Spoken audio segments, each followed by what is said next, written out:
안녕하십니까?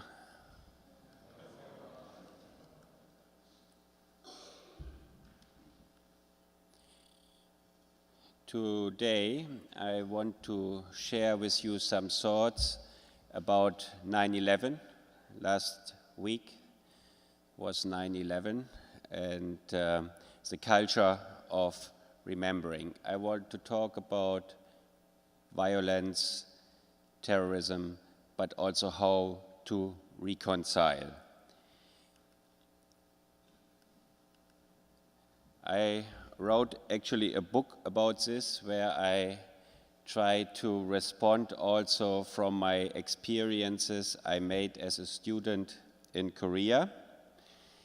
I know that many of you don't speak English, so we have a translation of all the images I'm talking about, so you can follow in Korean. But for those of you who speak English, I will speak freely so that it is easier for you to follow. The first response, one of the first responses to the images of 9/11 was by a Chilean artist, Alfredo Jar, who lives in New York, and the title of this installation was Lament of the Images.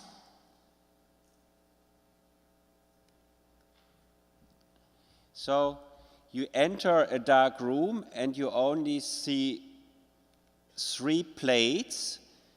On the first plate is written the story of Nelson Mandela when he was released from prison in Robben Island, and he couldn't cry because his eyes were affected by the glimmering light of the stones that he had to destroy in the mines there. The second text talks about Bill Gates' Microsoft buying up the image rights all over the world.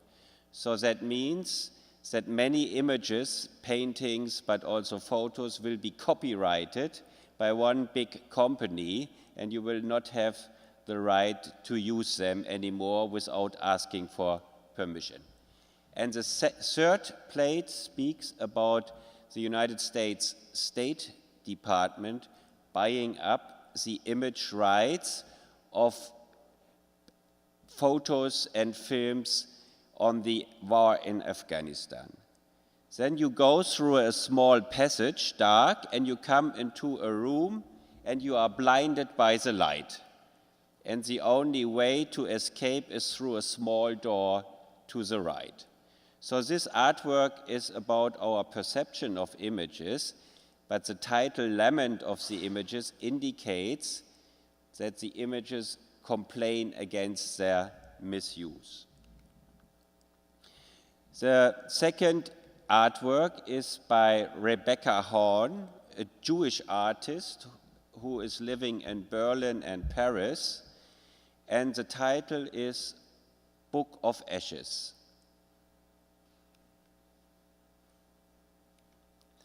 You see a needle from the ceiling writing imaginary names into ashes that are spread on a mirror. And then in the corner you can see a music instrument that is playing a sonor sound. Now in Judaism, the idea is that you write the names of the dead in a memory book. I said she is a Jewish artist, so the ashes of course also remind us of the Holocaust, but it at the same time responds to the ashes that were raining down in New York after the 9/11 attacks. So here you already have this reference to remembering the individual names of the victims.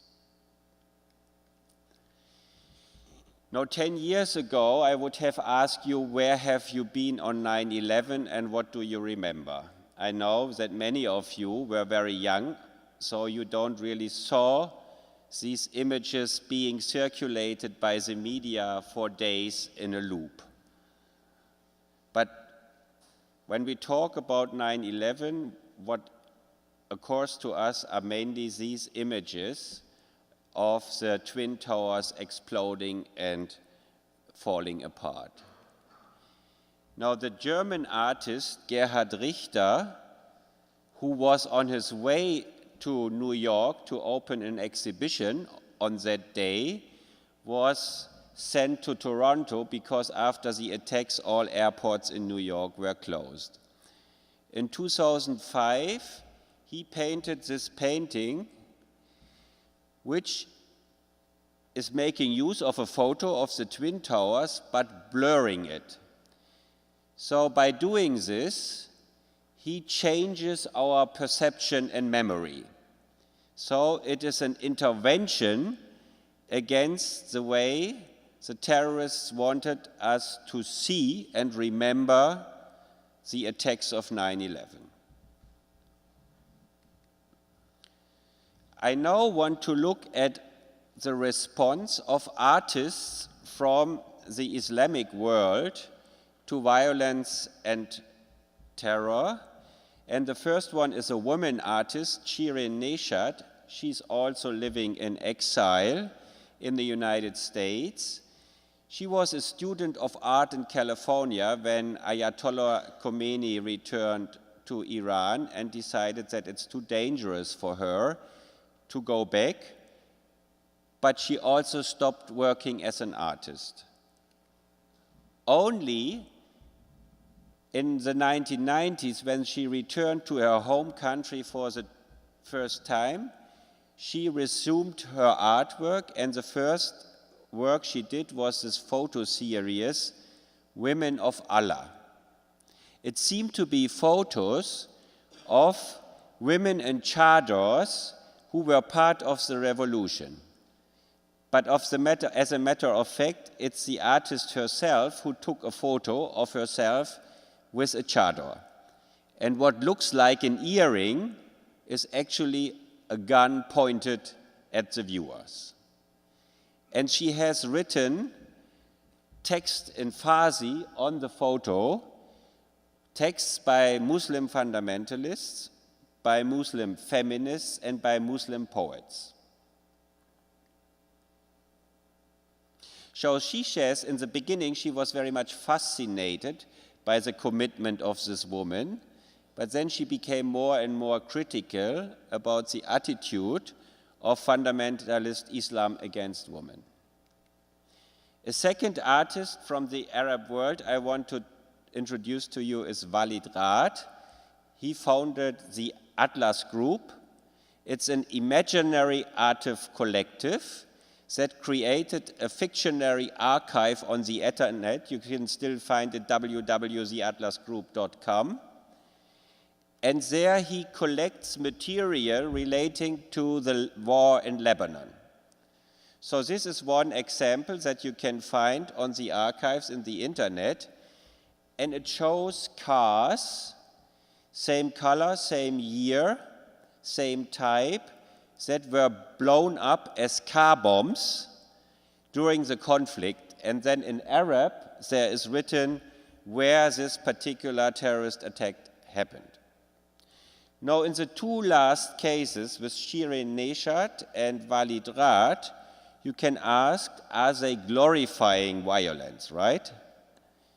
So my question is, how can we judge whether this is critical artwork or whether this is propaganda?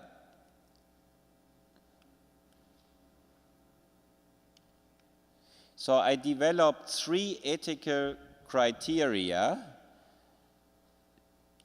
The first one is artist-oriented. When the vision, the intention of the artist is bad, then it is not art, but it is propaganda. It's a use of media to manipulate people for political ends. If the artwork doesn't create a distance, then it's also not a good art, but just propaganda. So in the case of Shirin Neshat, she has a gender perspective, and she is actually not photographing these women from Iran, but she is photographing herself, playing the role of these women, and she is also changing the photograph by writing on it. In the case of Walid Raad, it's a fictionist group, the Atlas group, and it's a fictitious archive. So in both cases, they are creating a distance. So this is critical reflection on violence that is happening in the Muslim world.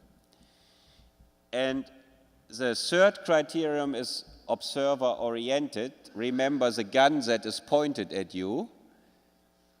You may be provoked by art. You may feel irritated, challenged in your thinking on religion in this case, but you may not be hurt.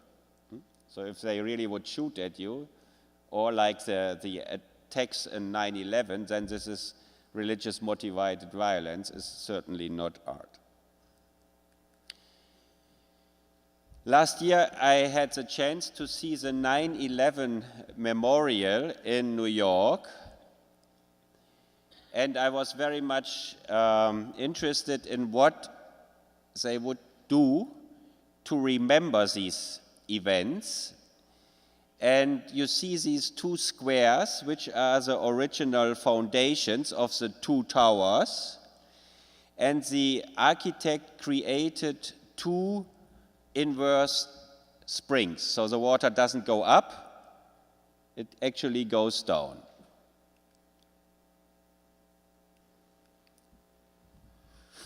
So you see here the spring, the water falls down into a pond, and then it disappears into a second hole, and this is like a void. So wherever you stay around the fountain, you cannot see the ground. And then on the frame of the fountain, all the names of the victims are engraved. So again, you have this idea of remembering the names of those who have been killed by the attacks. Now, there is now the custom that on the birthday of one of the victims, people put flowers into the name.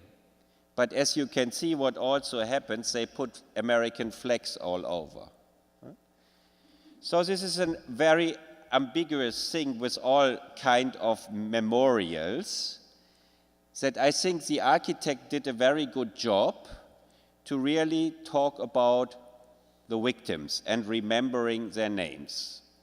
But this can also be claimed for national reasons, Make America great again. So this was an attack against America, so we put the flag there.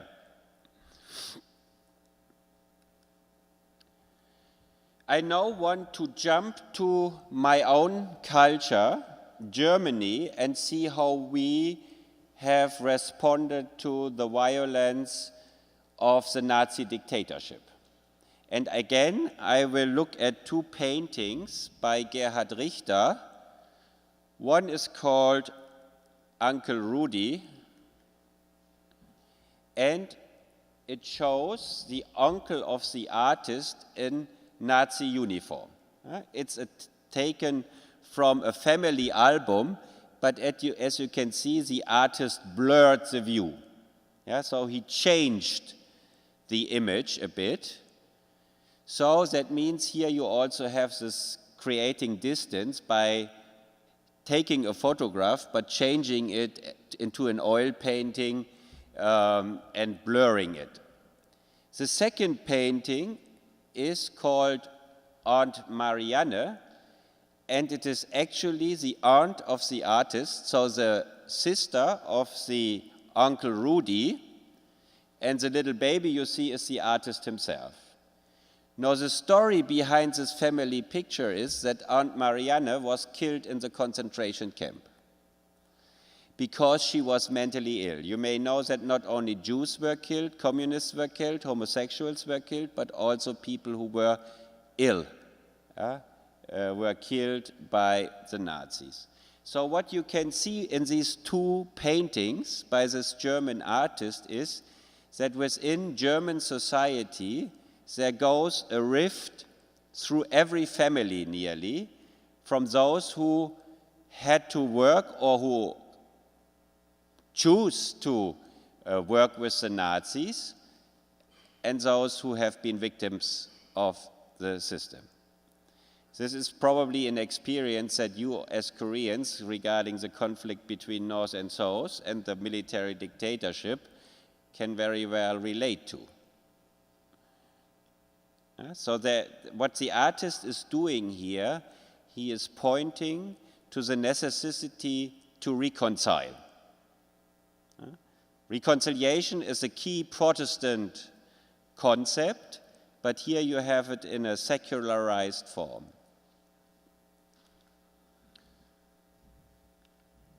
The artist always claimed that he is not religious,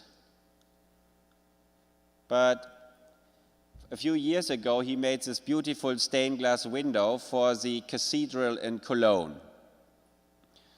And I found a photo on the internet showing the artist laughing very happily about his beautiful windows. In Christianity, you have this tradition of the Easter laughter, yeah? So I would say this is the laughter of reconciliation and joy. Many of his artworks are very political, but here you have this beautiful abstract church window, and the artist seems to be very much reconciled, yeah? So to end with, I want to come back to Korea. I've been a student here. I learned a lot from Korea. So still I'm very much involved with Korean theology and art. And this is a woodcut by Hong Song-dam from the Gwangju cycle. It responds to the massacre in Gwangju in 1980. And you see Jesus Christ at the bottom, but you cannot see the hand and feet. But if you look to the lorry on top, you will see that the victims of the Gwangju massacre, the students and workers who have been killed by the military, wear the signs of the cross. So Christ is present in the suffering of the Minjung. That's the basic idea of the artist. Now, a second work, also from this Gwangju cycle, is entitled My Name Is. So again, this reference to remembering the name. You see a student or worker with open eyes, so there was nobody to close his eyes, actually, under one of these traditional Korean graves. And he still wants to be remembered. So his name should be remembered. And if you go to Gwangju, to the memorial site, also there's similar than in the 9/11 memorial, this idea that the individual victims should be remembered by name. Now I'm coming to a conclusion, and I want to show you a number of paintings that Hong Song-dam did in 1999, trying to overcome his trauma of being tortured in the early 1990s by the government because he sent images of his paintings to North Korea via the United States. On the first picture, you can see the artist drowning in water, chained to a chair, and fishes swimming around him. Now, the question behind this is what happens to the victim after he or she has been tortured, and the perpetrators are not interested in showing any regret or wanting reconciliation.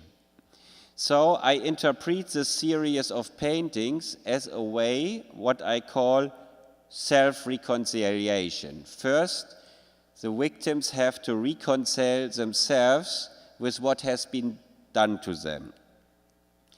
So in these paintings, you can see how the artist here is put underwater, head down, in the bathtub, how he is fed before they torture him so that he stands longer, the violence. And then slowly in the paintings you can see he is transformed into a fish.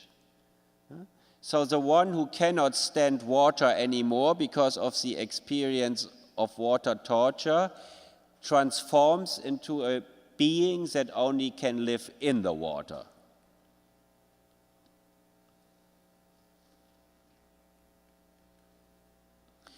So the last three paintings are in the shape of a mandala, which is a traditional Asian art form. And I want to draw your attention to the two last ones. So in the last one, the artist is totally transformed into a fish. Now they are swimming around a rice bowl. And if you look into the second painting in the middle, the second last painting, then you see the rice bowl is still yellowish. But in the last painting, it is white. White is the color of purity, so here this is the symbol of reconciliation, I would argue. So, my question is, what if the perpetrator does not repent, which is an experience not only in conflicts in Germany and Korea, also in South Africa? Then I would argue self-reconciliation is a strategy to survive and live on. And of course, in the self-reconciliation, we may also experience the presence of God and the experience that God remembers our name. So this shows that we are also in conflict with God sometimes. So the question behind what I have shown you today is, of course, is evil a part of God? And there are two German Swiss theologians who say yes, we have to really tackle this issue. How does God relate to evil? And then the consecutive question is there eternal condemnation? And there are two answers by two political theologians. One, Jürgen Moltmann, I understood that he has been here recently, last week. He says there is suffering in God. So God is suffering about the fact that his son or her son is crucified.